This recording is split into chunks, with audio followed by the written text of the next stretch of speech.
In Shibuya, you can see the famous Scramble Crossing, go shopping, experience the nightlife, and even climb a wall. From bouldering and beach volleyball in the heart of the city, to a whole floor of gaming merch stores, to one of Tokyo's most popular observation decks, Shibuya has undergone a massive transformation in recent years. We'll be covering all of these new attractions as well as old classics and some interesting nightlife spots.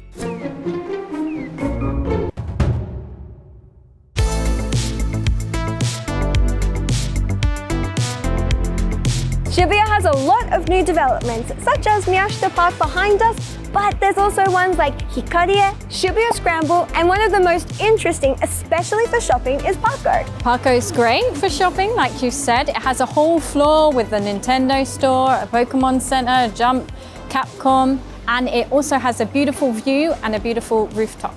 But if we're talking about shopping, it's not just the new developments, we've also got the classic Shibuya 109. This is where you're going to find really lovely girls' youth fashion, you're going to find Lolita, socks. And if you're not wanting to shop, you can just go there and people watch. There's a lot of interesting fashion. Very interesting. And don't forget the cream vending machine on the bottom floor. So, let's get filled up with cream.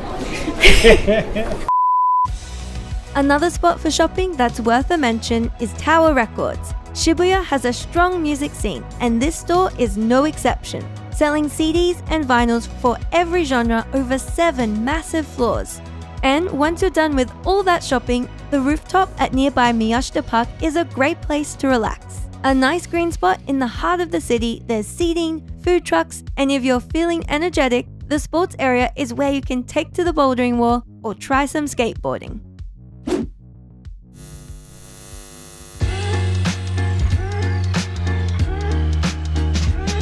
Shibuya Scramble Crossing is one of the most famous crossings in the world, and photographers love to take photos of it. So we're going to let you know about a couple of observation points where you can see the crossing for yourself. Right now we are in Mags Park, which is in the Magnet building.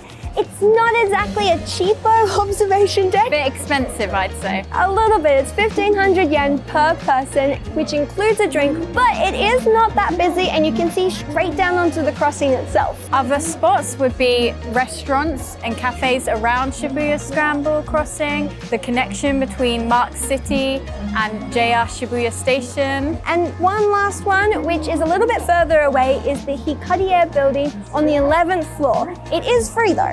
We can't talk about Shibuya Scramble Crossing without also mentioning the Hachiko statue nearby. The Akita dog, famous for waiting 9 years at Shibuya Station for his owner to come home, has been immortalized in this statue and is a popular place to get a photo. For a final spot to see the city from up high, we can't forget Shibuya Sky. This outdoor observation deck is on top of the new Shibuya Scramble building, and we recommend booking online in advance as it's really popular. Located on the 47th floor, you're too far up to get a good view of Shibuya Scramble Crossing, but you do have fantastic views of the city and Mount Fuji. Check out our dedicated observation deck video to find out more about viewing Tokyo from up high.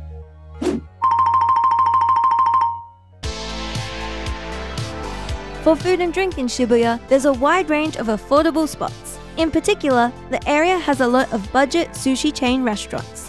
One of our favorites is the standing sushi bar Uogashi, which is both affordable and a fun way to see the sushi made right in front of you. Other notable mentions are Sushi Zanmai, a restaurant specializing in tuna, and the conveyor belt chain Ganzo Sushi. These are open all day, but if you're in Shibuya at night, your options for food and drink grow even more. Shibuya is a fantastic place during the day for sightseeing and shopping, but come nighttime, it comes alive with so much nightlife. Behind me here, we have a Yokoto, which is a drinking alley. This one's at Miyashita Park, but there's a whole bunch of them throughout Shibuya. We can sit down, get some good traditional Japanese food, and have a drink.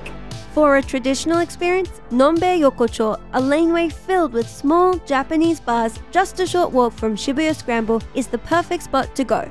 Or for a more modern vibe, the basement floor of Parko has a variety of Japanese restaurants and bars, including vegan options.